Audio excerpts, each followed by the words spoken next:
It's a done deal. The truth has been revealed. The crypto time traveler is back from 2044, and they're letting us know that Cardano will be an enormous success. No need to analyze anything anymore. We can just close the case file. Everything is certain now. Ready? Let's go. We've got some things today, guys. Some things to discuss. We've got the Cardano 360 October edition that we need to talk about. We've also got a Cardano Africa Tour update. It's the Ministry of Finance, guys. I think those are the money people. I think they're the people that do the monies. Did you just feel the temperature rise? It feels hot in here. We're talking about monies, highly relevant for us in Cardano. And then we're going to talk about the time traveler. Cardano 360 October edition. This was sort of like the, hey, we're about to launch the PAB and everybody's excited about it edition, which is great. I think we're still maybe weeks away from the PAB, but it's not like 20 weeks. It's maybe like a couple weeks, a handful of weeks. I don't know, but the PAB's coming soon. And they did talk about that. They also did a nice review of the Cardano Summit 2021. They sort of went through all the really, really big announcements. Obviously, there was some crazy number of hours of footage involved in the Cardano Summit. I think it was like 80 plus hours, something like that. But they give you a quick rundown of all the new partnerships. They talked about the Account partnership, the Boost Dish Mobile partnership, the Coty Jed partnership, the $6 million Africa Startup Fund, Chainlink partnership, Singularity Net partnership, Oasis Pro bond market partnership, the Straight Spirits brand Atala Trace partnership, the Rival Esports partnership, and the Emergo $100 million venture fund. Next, we got an update from Ben O'Hanlon on Dev Community Management. He talked about the Plutus Pioneers Capstone Challenge, where you had IOG people, Plutus Pioneers, and Plutus partners all working together to build tools for Plutus dApp development. Ben also mentioned that they're going to build out Discord stages. Discord stages are like Twitter Spaces or Clubhouse, so that people can come in and interact with his team in that format. Next up, we got a development update from Jan and Nigel. They said that this upcoming release, will be the critical release before the end of 2021. It's going to be a change to the configuration files that are used by dApp builders. And it's to get the Plutus application backend to talk to the Cardano wallet. And you can see this here in the lower left of this infographic. You can see that the Plutus application backend is interacting with the wallet backend, which is the Cardano wallet right here. This is the piece that this update will do, apparently. They said their test app for all of this has been the NFT marketplace. And they've told us about this before. They said the NFT marketplace is going to go hand in hand with the Plutus application backend release, which is kind of cool. We'll instantly have this NFT marketplace, which is released sort of along with the Plutus application backend release, which makes sense if they used it as their test app during the development of the Plutus application backend. And I also liked that they tempered expectations here quite a bit. Nigel told us, hey, when the PAB comes out, when the Plutus application backend comes out, we'll see a lot of dApps coming out on testnet before the end of the year. You might also see some dApp developers kind of make a run at releases on mainnet, but Nigel sort of characterized his expectation of these attempts at mainnet releases of dApps as sort of being like the beta releases. I think this is good to let everybody know, hey, we'll probably see a lot of the dApps that people want to see coming out are probably going to debut on the testnet, which they should, right? I would much rather these dApp developers work out some of the bugs on the testnet before they hit the mainnet. He said we'll also probably see some developers make a run at mainnet releases, but those will probably be sort of beta releases with limited functionality. Speaking of dApps, next up we had Pi Lanningham of Sunday Swap come on and talk about the status of that project. He's a great communicator, so I think he was a good choice here to sort of exhibit everybody how a prominent dApp in the ecosystem is doing. And Pi told us a few things about Sunday Swap that I didn't even know. But The thing he focused on that I thought was really important, he talked about the fact that runtime verification is their auditor. If you followed this channel for a long time or followed the Cardano space, you know that runtime verification is Grigory Rosu and his whole group, and they're very high level developers who I believe have done things like critical software for NASA. So very high level developers who know what they're doing. Um, and I'm glad this was in the Cardano 360 because it brought up an important topic. So we talk a lot about the failures of blockchains like Ethereum, not the failure of the blockchain necessarily. Okay, maybe we talk about that too. But we talk a lot about the failures of projects. They get hacked a lot. There are a lot of problems.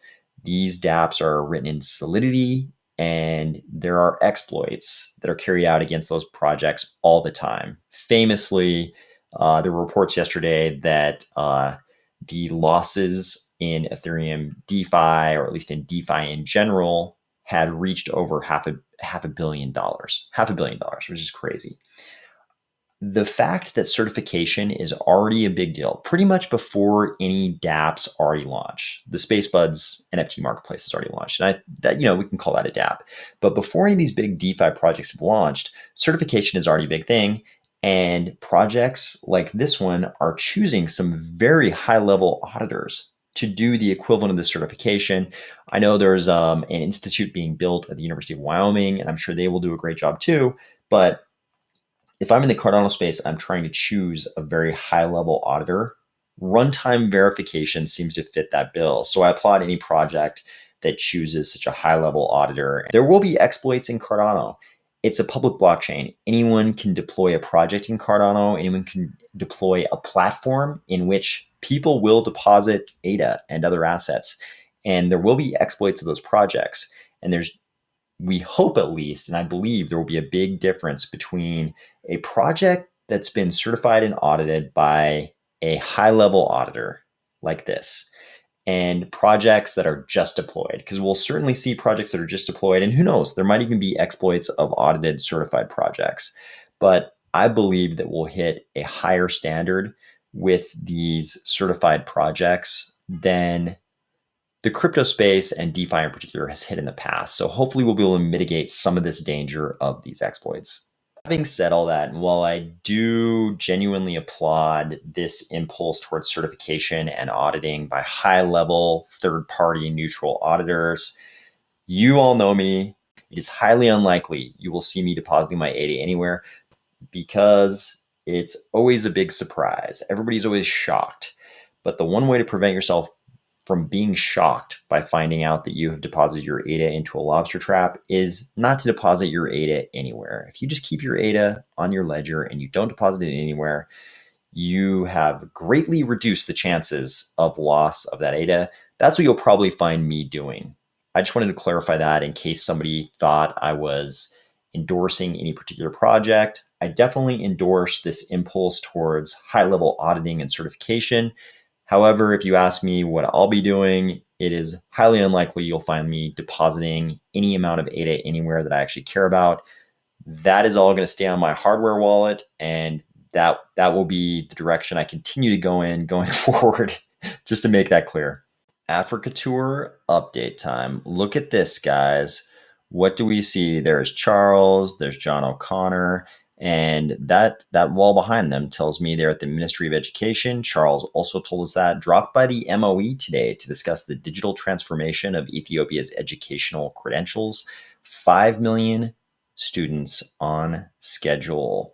And look at this. It looks like Charles is reviewing a big folder, and it looks like somebody, I'm guessing somebody from the Ministry of Education there is reviewing a big folder. I'm not sure if they're just reviewing the status of the project, like Charles is indicating here, or if they're actually going through something new. Maybe they're going through something new they're signing that can't be revealed yet. Here's the really crazy one. This is a post from the Ministry of Finance of Ethiopia, not IOHK, not Charles, not John O'Connor. This is the Ministry of Finance posting this. They say the Minister of Finance and his team conferred with the founder of Cardano, Charles Hoskinson. They also mentioned that other trivial project he was a part of back in the day. And they said the minister highlighted the major economic reforms that are underway in Ethiopia, as well as the readiness to incorporate avant-garde technology in areas of agritech, logistics, and digitization endeavors of the country. To his part, Mr. Hoskinson, they should have said Hoskinson, I guess.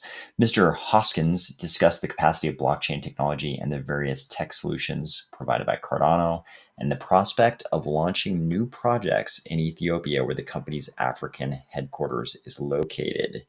This is interesting. This is not IOHK. We don't know. We don't know the status of this meeting. We don't know if this is the first time they've ever talked, if how far along this might be, if there's any specific projects they're envisioning, or if this is just a casual first conversation. We have no idea.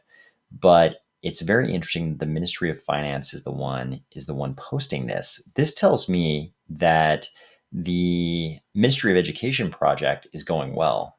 The Ministry of Finance would not be posting about meeting with Cardano if the Ministry of Education project wasn't well received. So this is a really good sign, I think, not only as to how well things are already going for Cardano in Ethiopia, but things for the future. I mean, these are the money guys. These are the guys who could do the crazy stuff like El Salvador has done. I mean, granted, probably everybody, the prime minister and everybody else would have to be in on it for us to go in the same direction in Ethiopia that El Salvador has gone with Bitcoin.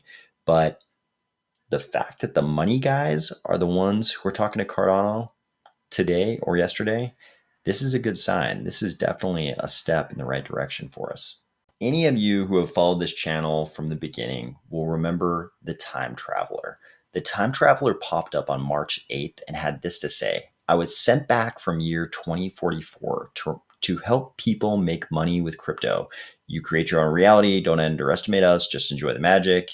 We hope you enjoy what is coming. Don't believe us. You will like what happens. And they indicated with a hashtag prediction, hashtag predictions, that they're going to make some predictions. You will also probably remember that back on March 9th, the crypto time traveler had this prediction: Elon Musk in the future will be tweeting wild about Dogecoin when the price goes over 50 cents.